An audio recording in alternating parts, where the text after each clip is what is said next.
Paz do Senhor, juventude de Cristo, que bom ter você aqui. Fique com a gente porque está começando mais um Conectados na Lição.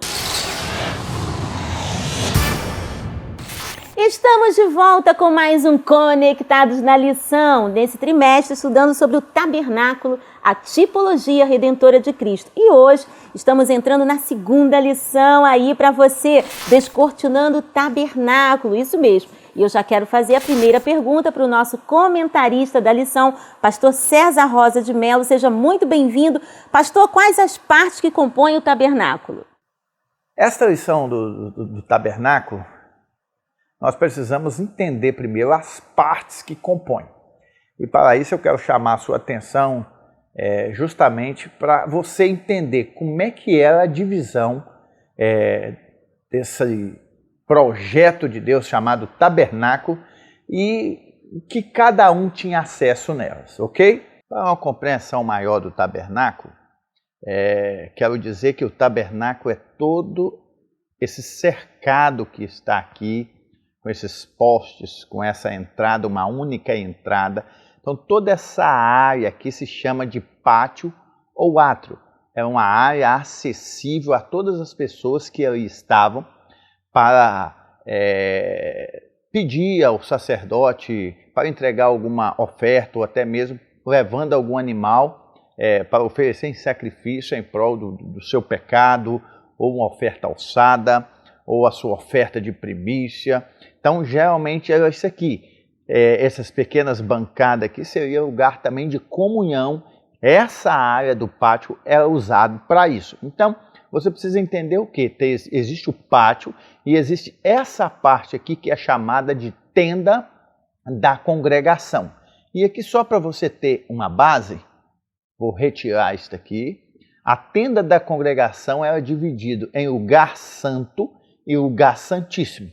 Mais à frente nós vamos falar sobre os elementos que estão aqui dentro, os utensílios que ficavam dentro do lugar santo e também o utensílio do lugar santíssimo ou santo dos santos.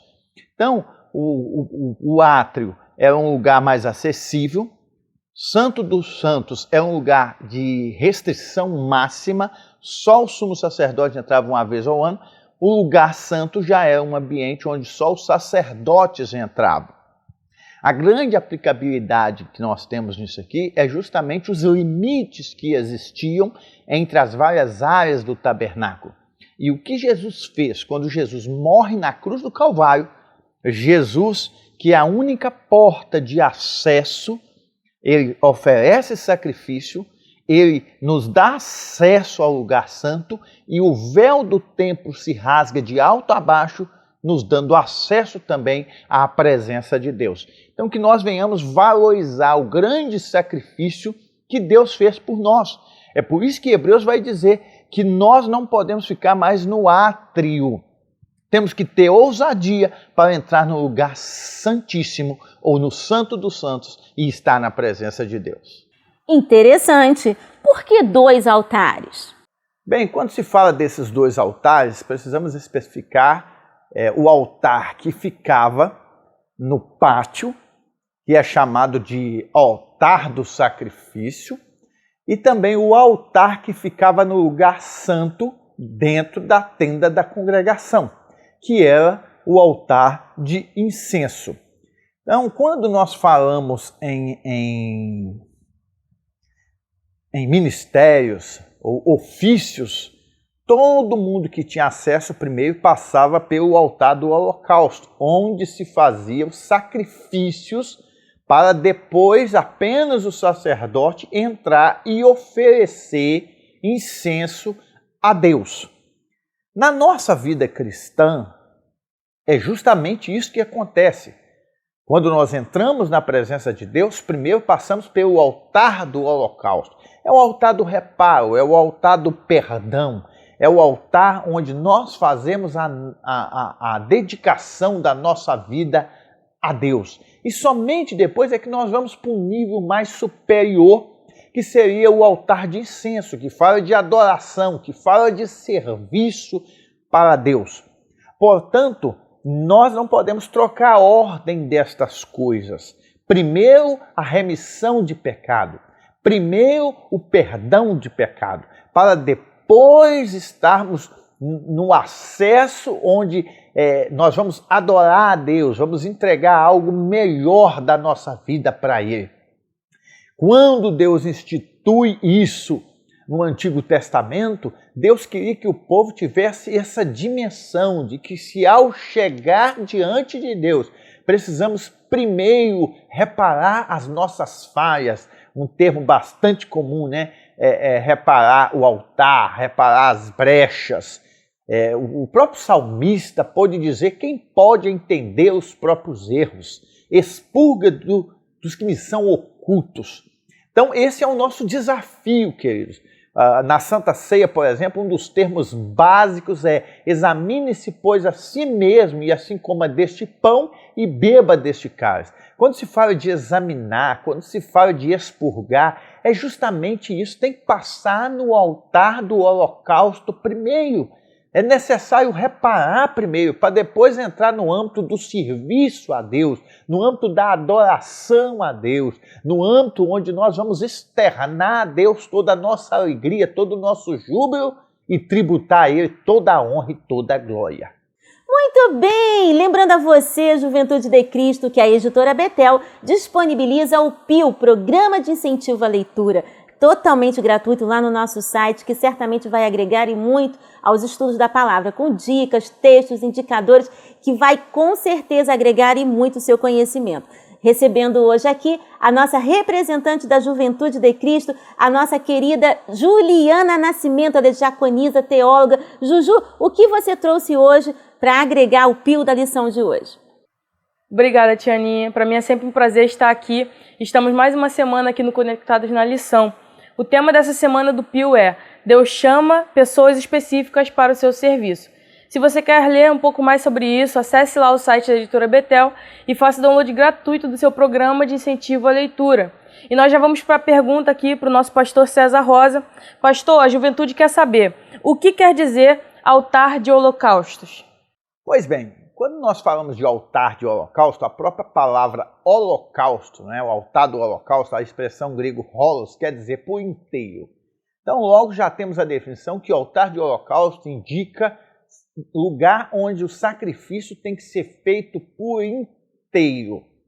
Quando as pessoas chegavam diante do sacerdote para oferecer alguma coisa para Deus, o altar de holocausto indica justamente isso. O sacrifício tem que ser por inteiro.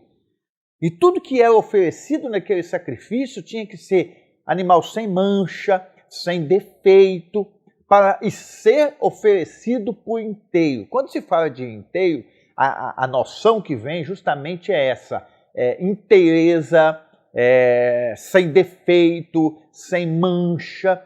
Então, esta, em primeira questão, é o altar de holocausto. E se você perceber também em algumas fotos que você pode achar por aí, ou até mesmo no nosso livro editado pela editora Betel, você verá que ele tinha 4 pontas, 4 chifres, que estava direcionado para o céu.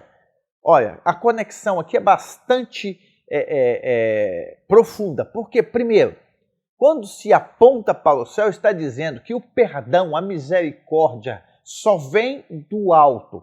Embora o texto graça não exista no Antigo Testamento, mas é perceptível ver a palavra misericórdia, benignidade. Tem até um salmo que fala, o salmo da benignidade, porque a benignidade do Senhor dura para sempre. Então, nós, entendendo essa questão do altar do holocausto, logo percebemos que Deus estabelece aquilo para que o homem tenha direito, lá no Antigo Testamento, de expiar o seu pecado. Agora, uma outra questão é sobre as pontas do altar. Muitas das pessoas naquela época se apegavam às pontas do altar porque entendiam que ali obteriam a misericórdia do Senhor sobre a sua vida. Existem alguns casos clássicos na Bíblia que isso aconteceu e em outros lugares, infelizmente, ele não ficou livre. Mas o certo é que durante muito tempo o povo de Israel usou desse artifício pecava e apegava-se às pontas do altar. De repente, Deus usa o profeta Amós para dizer: eu vou quebrar as pontas do altar. O que Deus estava dizendo? Que Deus não iria permitir essas coisas acontecerem mais. Infelizmente, a aplicação disso é muito forte nos nossos dias. Nós encontramos também que o apóstolo Paulo vai dizer que todo o nosso corpo. O que é o nosso corpo? É todo o corpo, espírito e alma. Só que lá em Tessalônica ele vai dizer de dentro para fora que todo o vosso espírito, alma e corpo sejam conservados irrepreensíveis para a vida do Senhor Jesus. Ou seja, a nossa entrega é por inteiro. Uma outra questão é sobre essa graça barata, que muitas vezes as pessoas ficam pecando porque a graça restaura. E não é bem assim. Uma vez libertos do pecado, precisamos viver uma vida de comunhão com o nosso Senhor Jesus Cristo. Deus abençoe. Perfeito! Conectou? Pois é, a editora Betel disponibiliza para você, lembrando a você, hein, que nós temos nosso livro subsídio do trimestre, o Tabernáculo e a Revelação de Jesus, que certamente vai ampliar e muito seus conhecimentos nos estudos da Palavra de Deus. Bem, gente, nós vamos ficando por aqui. Quero agradecer a todos a audiência, o carinho, você que está compartilhando, comentando e curtindo aí o nosso canal. Se Deus quiser, voltaremos na próxima semana com mais um Conectados na Lição. Deus abençoe.